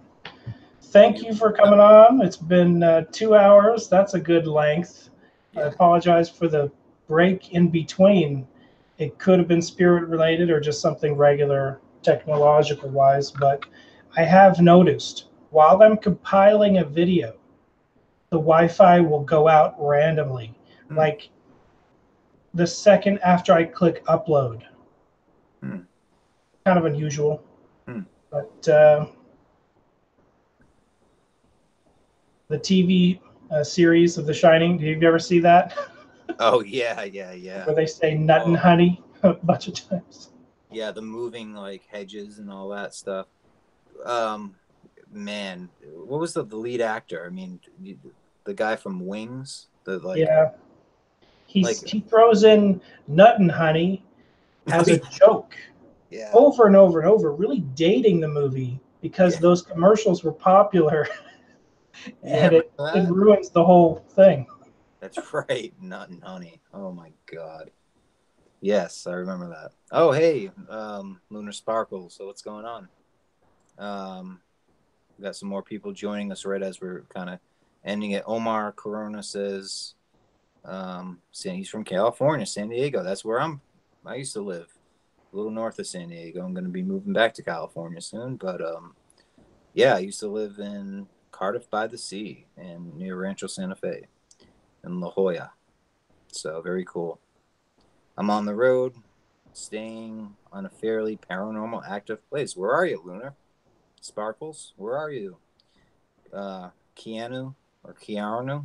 Oh, just seeing if you were from the Middle East. Oh, okay, nope. So stay tuned. More episodes of Mysterialis podcast coming soon. I want to give a shout out to the 2 amazing people that donated in the chat. And also, I've recently got a new Patreon patron. So a shout out to that Patreon patron. I don't know their name as of now, and some of them want to remain anonymous. But if you want me to share your name, feel free to let me know before the next one. But thank you. Patreon.com/Razimus is where that supports the show. But other things support the show, like t-shirts. I don't sell this t-shirt, but I do have new designs coming soon. And stay tuned. Thank you very much, Brandon, for sharing all of these amazing stories with us. Thank you. Yeah, I mean, you have like a safe. I feel safe like sharing it with you because you take it seriously. You know, you're not going to make a joke about it because it's not a joke for me. I mean, elements of it are funny and stuff, and we can joke around and whatever. But I love that you take it seriously. You do try to prove yourself wrong a lot, all the time, and like all your videos. This approach that you have to ghost hunting or just whatever you want to call it is unique and special. And so just keep up the good work, and thank you. Oh, thank you very much. Well, until next time, I thank you for watching. Be seeing you.